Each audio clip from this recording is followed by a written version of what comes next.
you all for joining us. We'll open up with some opening remarks from James and Frank, then we'll take questions from the assembled media here.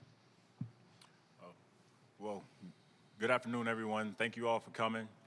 Thank you for being in attendance.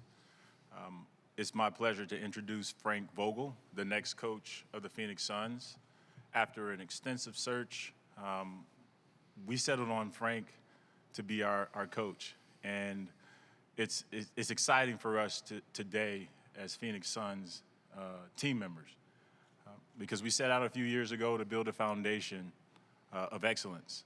We set out a few years ago to become a franchise that many would call elite, and we've taken some steps towards our goal of winning a championship. But as we look forward, we needed another leader, someone that could elevate us to the next level. And through this process, after talking to many great candidates, many amazing coaches, we settled on the guy who we think has all the qualities: leadership, honesty, integrity, championship experience, a love for the game, a passion for the community. Those are the attributes and the traits that Frank embodied. And so I'm excited. I hope you guys, and I hope everyone's as excited as I am, as we are, to call Frank the next head coach of the Phoenix Suns. So with that, I'll turn it over to Frank.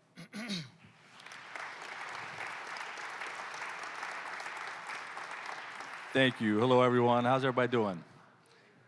Appreciate the great intro, James. Just want to start by thanking Matt Ishbia and James Jones for putting their trust in me to lead their franchise. I really believe in their vision, and just thrilled to join forces with them. I also want to thank my family, my great wife, Jen, and my daughters, Alexa and Ariana, over here. It is not easy to be an NBA coach's wife. It's not easy to be an NBA coach's daughter. There's a great deal of sacrifice that goes into that, and I'm endlessly thankful for your love and support. Love you guys. This is the beginning of a new era in Phoenix Suns basketball, and it's going to be an exciting one. You know, we are committed to bringing in championship-level talent. I will be committed to bringing a championship-level culture, both on and off the court, a culture centered around hard work, toughness, intelligence, teamwork. And when we get out there and play, we're going to be scrappy as hell. Like, we're going to have talent out there, but we're going to be a scrappy team that plays harder than our opponent every night. And we're going to be a team that makes this community very proud. So with that, I'll open up to questions.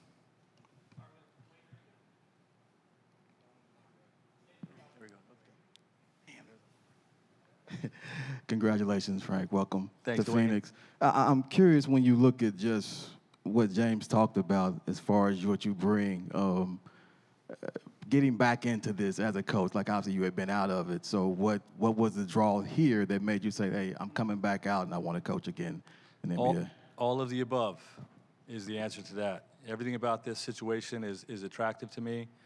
Beginning at the top, you know, Matt Ishbia's energy, you know, is something that, you know, just he's a positive energy, enthusiasm type of guy, and you know, that just aligns with who I am as a person and what I like to bring to the table. So I love what, you know, the energy he's infused into this organization and this community. And then James, you know, my conversations with James have really been positive. I got a great deal of respect for him, his knowledge, his experience, his selflessness. You know, he's really committed to doing whatever the coach needs to build a championship, to build a champion. And, you know, that's all very attractive. The current roster always plays a factor in every job, but in this case, it really played a factor. I love what we can accomplish. The firepower that we have, you know, with those two prolific, savage scorers with bookends in Chris and DeAndre at the point guard and center position, and a lot of the other pieces, you know, I feel like we can do great things right away. And, you know, obviously this city, this community is a destination. You know, it's a destination for coaches. It's a destination for players. And, you know, I feel like we're going to be able to attract some real talent and hopefully have just one hell of a run here.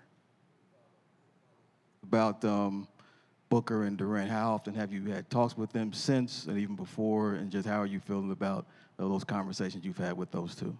Right. Well, I don't have a lot of experience prior to this this process. I did coach Devin in, I believe, his first All-Star game a couple years back, so that was fun. And I had met KD a few years back at one of the other All-Star games. I think when I was with the Pacers.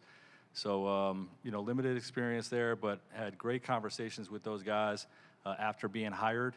And a lot of our beliefs are really aligned. A lot of our expectations and hopes for what we want to do to this league this year, we're all very excited about it.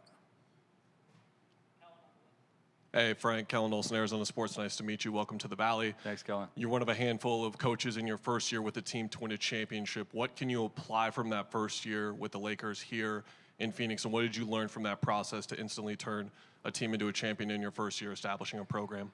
Yeah, I think the first thing I can apply is direct belief, because I've done it. I've been a part of it, and I know that if the talent is in place, that you can galvanize a group and, take the league by storm.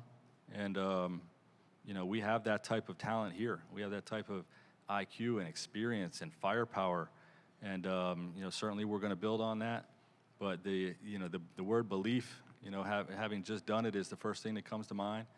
My process, even beyond that year, over the years of 10 and a half years being a head coach and 20-something years of being in this league, just so many lessons learned over those years, so many great coaches I've learned from, so many great players I've worked with. I think all of those things can be channeled into our efforts with this year's team to hopefully do something great. Hey, Coach. Gerald Bourget, PHNX. Nice to meet you. Welcome to the Valley. Hi, Gerald. Obviously, you are a defensive-minded coach. You've got that acumen. You've worked with a number of elite shot blockers over the years as well. When you look at this particular roster, the way that Booker and KD on that end and EA's tools on that end, or what excites you about this team's defensive potential? Yeah, well, I think it starts with the big fella. I've always had elite rim protectors, and you can get the job done, without that. But, boy, when you got a guy like that in front of the basket, deterring everything that comes to the rim, you just get stronger, in everything, because the perimeter can push up more and be aggressive. And, I have a scheme that I believe is the best in the league at, tailoring, those strengths, into the group. And, so I believe in that. I really love how Devin and Kevin compete on the defensive end. KD even hit me, when we were talking. He says, "I can't wait to guard in your system." He wants to get after on both sides of the ball. He feels like that's, something that really gets him going on the other end. And I love that. All our guys have to be two-way players, and I think those guys are going to be great. Hey, Coach. Martin McClune, 3TV, CBS 5, Arizona's family right here. Welcome Hey, to town. Hey, you mentioned the scrappy mentality that you are trying to build. How do you go about blending that with elite talent and have that scrappy mentality carry over? Yeah, I think it starts with the work. When we get after it in practice and training camp, I think we set a tone very early on of what's expected, of, really how we coach practice, how we coach our film sessions. But, our guys are going to hear that the number one habit that we develop all year is that we have to play harder and tougher and with more hustle than our opponents every night. Because if you develop that habit over 82 games, boy, when you get come playoff time, when every team's trying to ratchet it up, it's already going to be there for us. So it's just something. It's going to be a way of life for us. From the beginning of training camp all the way into the playoffs. Hi, Frank. Doug Haller with The Athletic. Hi, Doug. When you come into a situation like this with established stars, and obviously you've done that already in your career, what is the key to gaining their trust? Well, I just think communication is probably always the biggest key. They're going to see, all of my players have always seen a genuineness to partner up with them and to do everything I can to put them in position to reach their goals, both individual goals and team goals.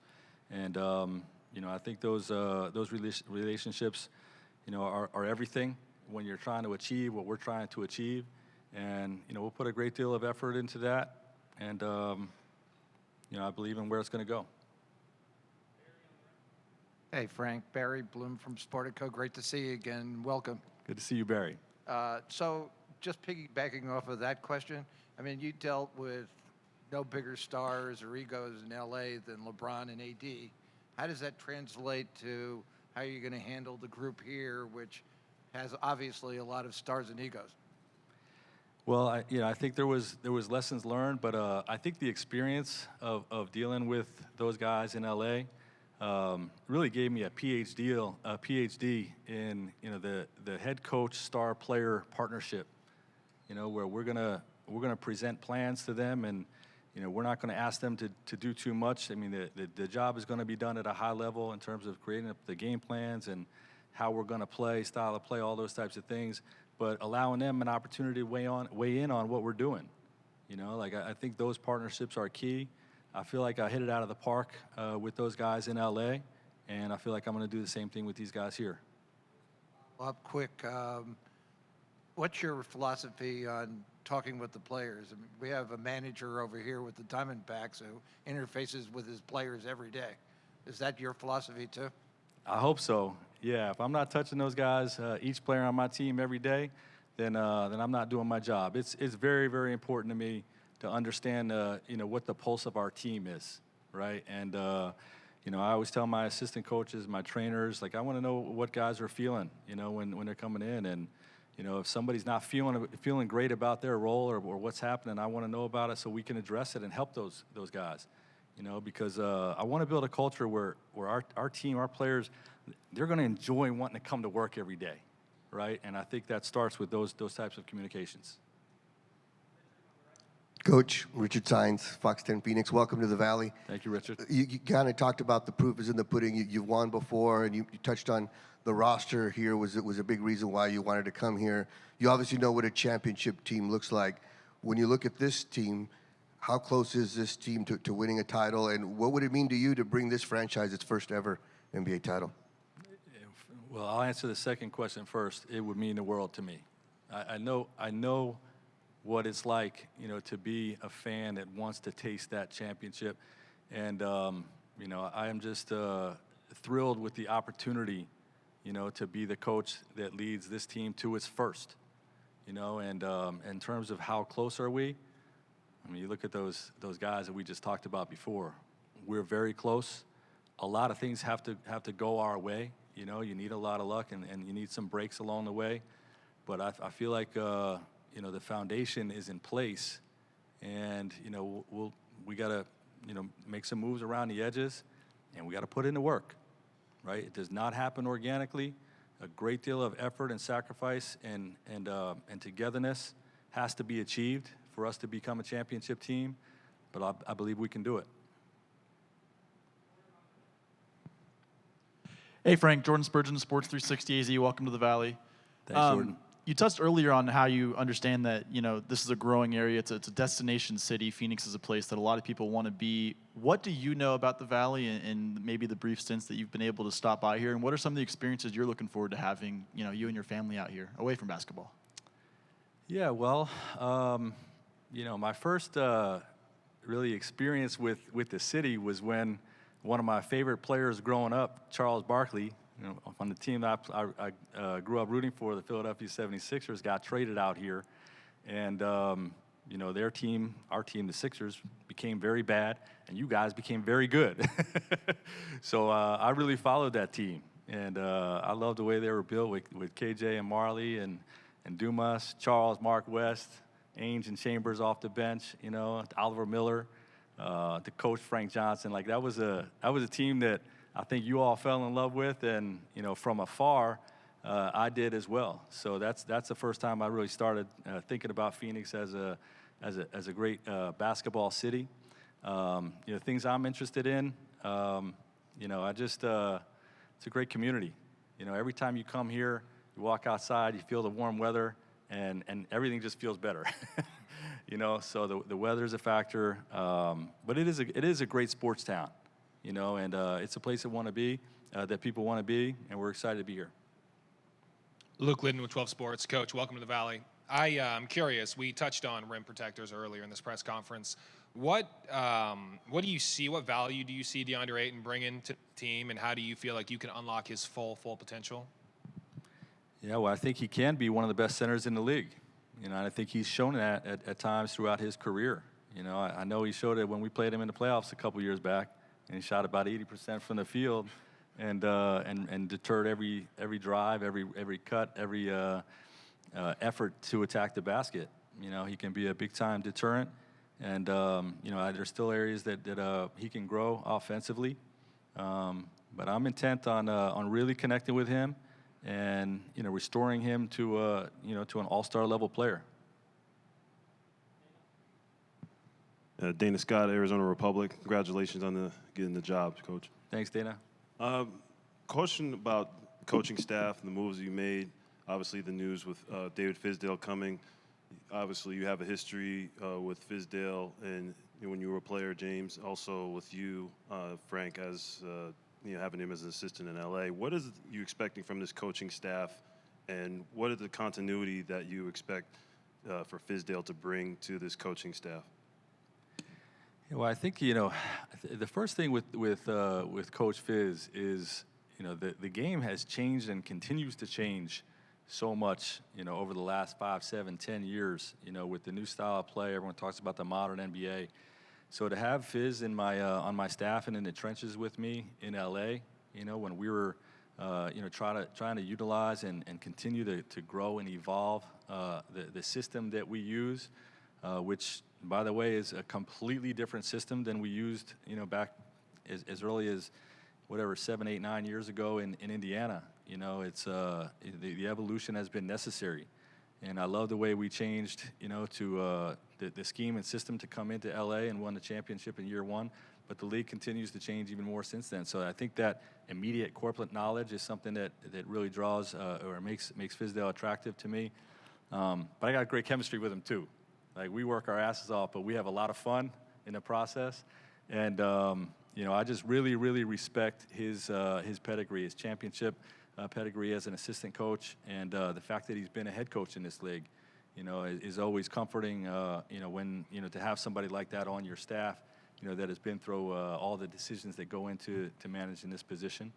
So yeah, I'm excited about that. Yeah, James, just curious. You obviously, when you were a player, he was a coach at Indiana, and then so you knew him in that sense. And Good old days. We beat him. Right. We know that. 7-game series, but we know that. We beat you a lot. You beat us, but we beat you up. That is true. That is true. So you knew, you had an idea of who he was, and then obviously, what did you learn about him during the interview process that maybe you didn't know that helped you move forward with the hire? I mean, well, you make a bunch of assumptions when you see a team play so tough and physically and beat you up. So I was expecting Frank to be like that. I was expecting him to be rough and tough, and but what you find is that he's extremely well balanced. And an underrated trait is he's a guy that knows how to bring the toughness out of you without barking, without screaming, without pushing. And he gets you to believe that you're tough, even if you aren't, until you actually start doing it. So those have been the conversations we've had about the approach to get the result that you want in an unconventional way. Because we all know that it's extremely, extremely difficult to do the things that we want to do. But he just has a great way about him of making it fun. Like you said, making it a joyous activity to do hard things. Frank, Nick King back here from Channel 3, Channel 5. Hi, Nick. Welcome to the Valley. Thank you. Your time in the last year plus not being a head coach, what do you learn either about yourself or the game, the NBA, just kind of taking a step back? Yeah, well, I mean, I think the biggest thing more than what I learned is just the value in recovery. I think when you go from one head coaching job to the next, in a matter of days or weeks, that can be very taxing on your body, and to be able to get away and really invest in my family for a year and recharge my batteries, it proves huge dividends. You know, this is what I had prior to taking over with the Lakers, and you know, I really believe that, you know, that type of time away just recenters yourself so you can come in and just do a phenomenal job. I grew up on Eastern time zone, so you know, living in a Pacific time zone has been awesome because the games start at 4 o'clock, and then the second round starts at 7 o'clock. So I've watched 6 hours of basketball pretty much every night of the year in my sabbatical year. And, you know, I continue to study it from a different perspective and learn and grow and see how the league is changing. And, you know, hopefully we can incorporate some of those lessons. Coach, Craig Fouye, ABC 15 here in town. Hi, Craig. Kevin Young was a candidate for your job that you have now. Yes. He's staying on the staff. How do you navigate that road moving forward with Kevin? Sometimes it's not easy for two guys that are vying for the same job to end up on the same staff. Right. That's not typical. How do you navigate those waters now moving forward with Kevin?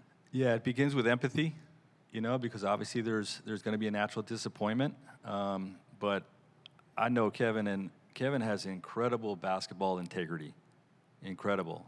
And you know, since it's been sort of announced that we're going to work together, I've had numerous people from his past reach out to me and just double down on that level of, you know, what a great guy he is and what his basketball integrity is about. And I've got a high level of respect for him. Kevin's going to be a head coach in this league very soon, you know, and he understands that, and I think the whole league understands that. He and I also have a common thread in that we both worked or came up in some ways under my mentor, Jim O'Brien. He got to work with him in Philly for a few years. And obviously, Obi was my guy ever since I was in college, you know, giving me life lessons and showing me the discipline required to be a great coach.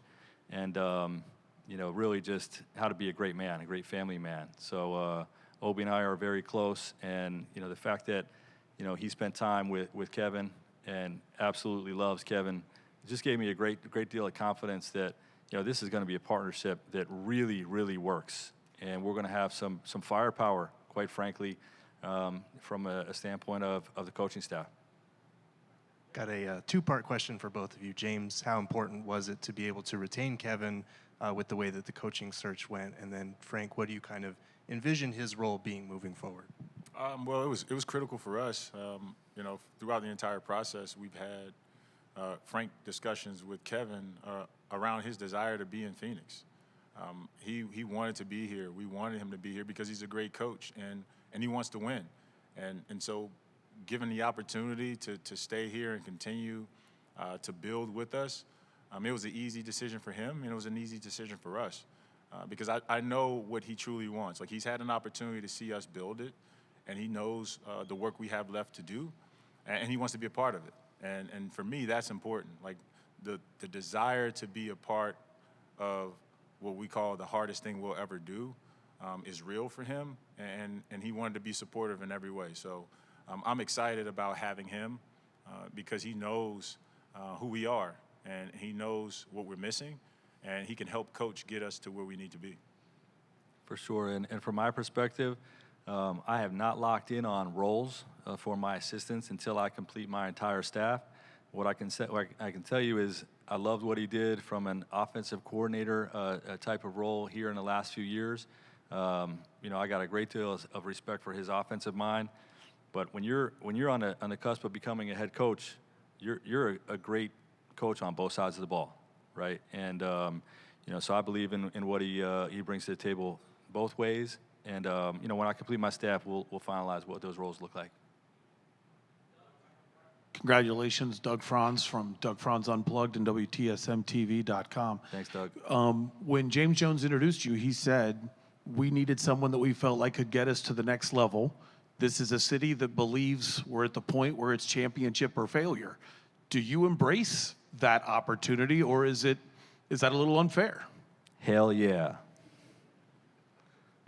I've been with teams where we're going to take the long road, and you know, that can be fun. That journey can be fun, but I love the mindset that we're going to go after it right away with all we have. And you know, I don't give a damn about, you know, what the outside narrative is around expectations or whatnot. I care about what our expectations are, and our expectations are to go for it this year and hopefully every year that I'm here. James, can you take us through some of the core factors that led to dismissing Monty? A hard decision had to be made about where do we go next. And moving forward, I just felt we needed an injection of a different voice, a different energy. And I mean, it's really just that simple. And as we evaluated where we were and where we wanted to go, we just saw a gap, and we needed to fill it. This question is for either of you to answer. The Suns obviously have 8 guys that are going to be free agents later this month, and the bench was a concern coming into this season, since it's still the finals technically. So, what exactly do you feel is going to happen with the bench and developing that, or letting some guys walk and retaining some of those players? I mean, those are roster decisions that I never talk about what we do with the roster. But I will say this: every guy on our team, they were on our team for a reason, because we believe that they're capable of getting us where we need to be. And so we'd love to have our guys back. But we know, that some of our guys perform really, really well, and they'll have opportunities where they may not be back with us. But our commitment is to fill out a team that we believe can win in the postseason. And I truly believe that last year and the year prior to that, we've had enough on our bench. We just need to find a way to build that chemistry, bring it together, and win games, because we're not that far off, despite all the outside narratives. Every single player on our team won us games and made winning plays in the postseason. We just need to collectively make a little bit more. Hey, Frank, Eliav Gabay, Sports 360 AZ. So we've talked about how there are so many moving pieces here. Coming in, how do you go about the challenge of developing that chemistry with these guys as you get it going? Yeah, it's a time investment. You have to put in the time and try to connect with our players, our new staff, everybody that I'm going to meet because I'm new to the organization. You got to put in the time with those relationships, and on the court, off the court, every way that we can do it. We'll invest in those, because that's going to be the lifeblood of this whole thing, right? We can talk about X's and O's and making shots and playing defense and stuff like that, but if we're not building the necessary relationships along the way, then I don't think we're going to be strong enough to get over that hump and win a championship. So it's a necessary investment, and it's a time investment.